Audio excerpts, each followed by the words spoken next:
Garcia Pereira, e muito se fala, quando se olha para estes números da abstenção, de que as pessoas não encontram alternativas, mas quando vemos estes números que, de facto, já desde 1994 estão consistentemente acima dos 60%, é apenas uma questão de alternativa ou as pessoas simplesmente não se interessam? Há muitos casos de pessoas que nem sequer sabem que há eleições, quem são os candidatos.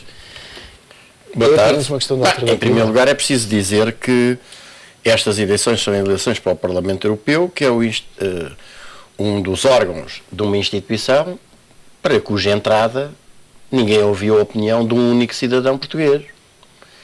E, portanto, começaria por dizer que de alguma forma pagam da mesma moeda aos políticos que se arvoraram em traidores da pátria, assinando acordos para os quais nunca foi pedida a opinião de nenhum cidadão português, nem para a entrada na União Europeia, nem para a entrada no euro, nem para o Tratado Orçamental, nunca foi pedida a opinião. Em segundo lugar, quando um grande número de cidadãos e eleitores não vê qualquer interesse em ir às eleições e dar o seu voto, isso nem é coisa que se resolva com medidas fascisantes, como aquelas que se começam a ouvir e referir por aí, do estilo do voto obrigatório e outras que tais. E isso reflete duas coisas. Primeiro, que essas pessoas não veem, pela prática que foram tendo, qualquer espécie de utilidade nas instituições para as quais se pede o voto. E realmente, se fizerem o balanço do que é que fizeram, o que é que foi informado aos cidadãos portugueses e o que é que realmente fizeram os deputados portugueses no Parlamento Europeu em defesa dos interesses do seu país, zero.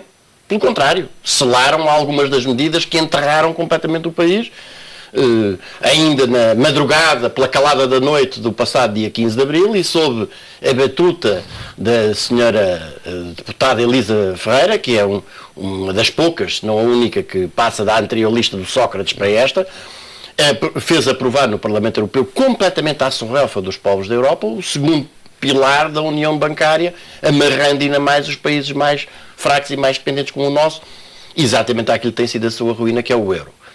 E, portanto, isso por um lado, não vê nenhum interesse em instituições cuja prática foi zero em defesa dos interesses do país. Por outro lado, as pessoas estão fartas dos políticos que conhecem.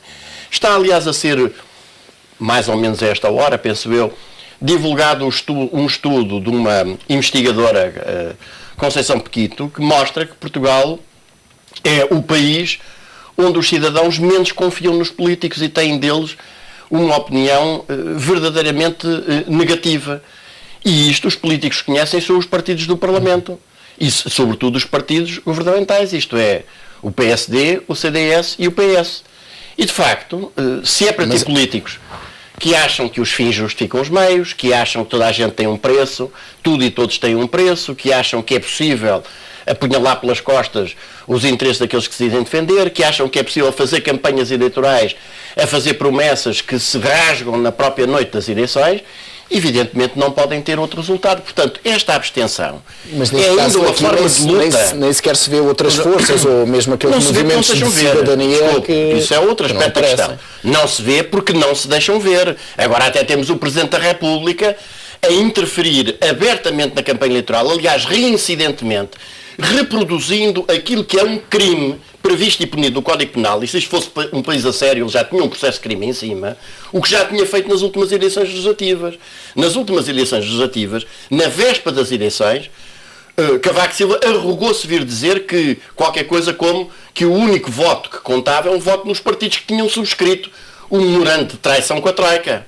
E agora, como sabe perfeitamente que a questão, apesar de toda a oposição dos partidos do poder, relativamente à discussão da única questão que se devia estar a discutir, ou da questão fundamental que se devia estar a discutir, que é a questão do euro, o que é que tem representado o euro para um país como Portugal e qual deve ser a decisão que deve ser tomada relativamente ao euro, Cavaco Silva atreve-se a vir qualificar de irrealistas aqueles que falem no fim do euro ou na saída do euro, invocando ainda por cima o seu papel de ter estado à mesa da assinatura do Tratado de Maastricht. E, portanto, eu acho que se perdeu definitivamente a vergonha.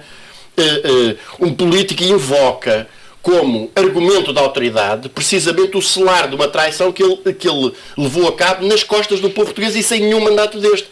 E, portanto, o que está aqui, uma campanha, isto era só para dizer que, por um lado, essa abstenção, com a qual, digamos, eu não concordo, eu evidentemente acho que lutámos décadas para que os cidadãos tivessem o direito a votar livremente nas soluções e nos programas e nos projetos que consideram os mais corretos, mas que se deve compreender que é ainda assim uma arma, uma forma de lutar e de protestar contra os políticos e os partidos políticos que as pessoas conhecem e não conhecem outros, porque está tudo montado nesta campanha eleitoral para apenas os partidos do Parlamento e em particular os defensores da Troika poderem falar, porque dessem-nos o mesmo tempo de antena que o Sr. Rangel, o Sr. Seguro, o Sr. Nuno Melo e afins têm ao longo de uma campanha destas, e outro galo cantaria em termos de resultados eleitorais, portanto, é mesmo em termos de participação nas eleições. Portanto, há aqui uma violação básica de uma regra elementar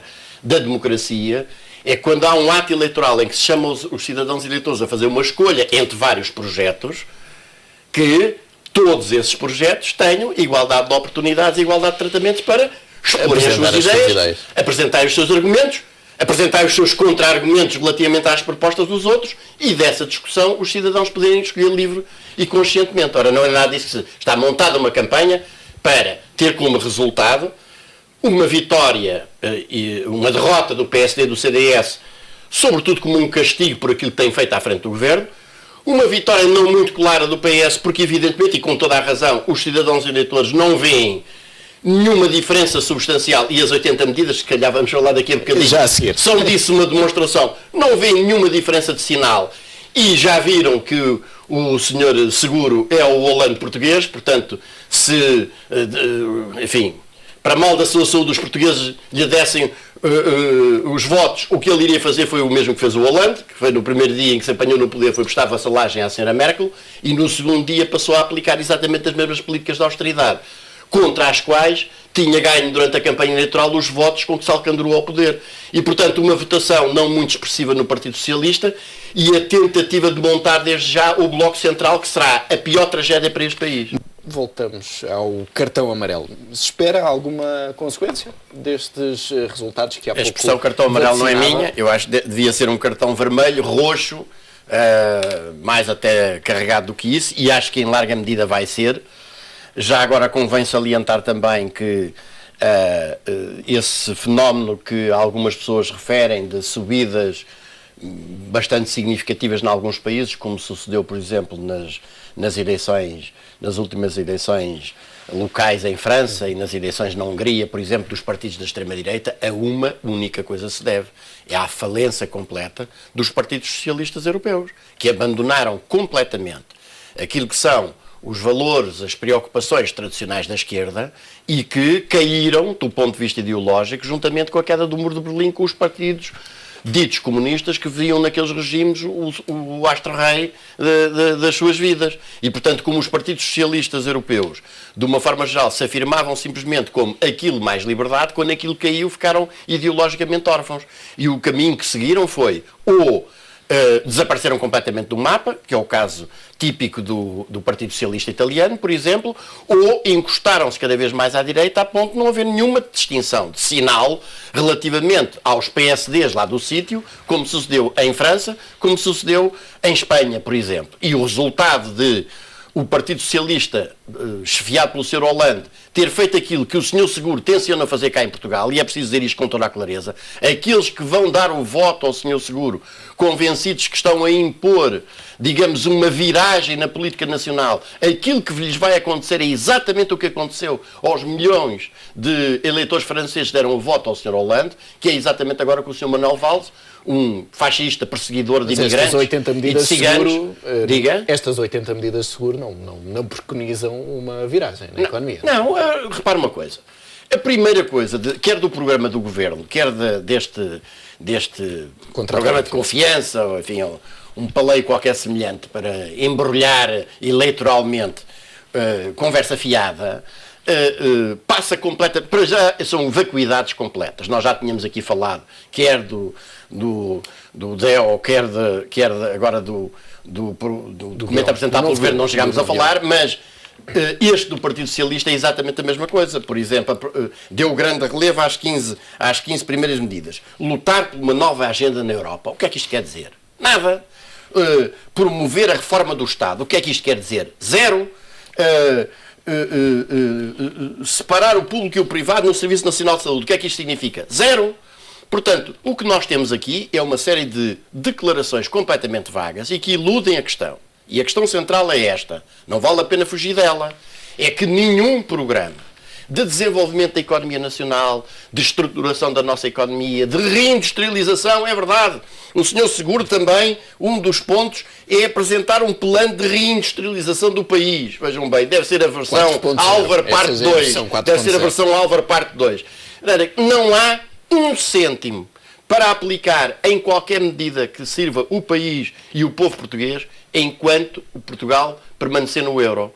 Porque sendo uma moeda demasiado forte, nós continuaremos a ter aquele gap de cerca de 1.000 milhões de euros entre as exportações e as importações e, evidentemente, aumento das importações e cada vez aperto mais nas exportações dos bens transacionáveis que representam valor acrescentado e não a história dos combustíveis, como já tive aqui a oportunidade de referenciar, que é no fundo uma verdadeira reexportação. É evidente que enquanto isso se mantiver, tudo aquilo que de pouco que seja de riqueza se gerar no país, é para enfiar no pagamento dos juros da dívida e, portanto, enquanto Portugal estiver amarrado à lógica do euro, que não gera outra coisa que não seja o agravamento da dívida e o agravamento do endividamento externo, não é possível aplicar uma única destas medidas, o que quer que seja que elas representam.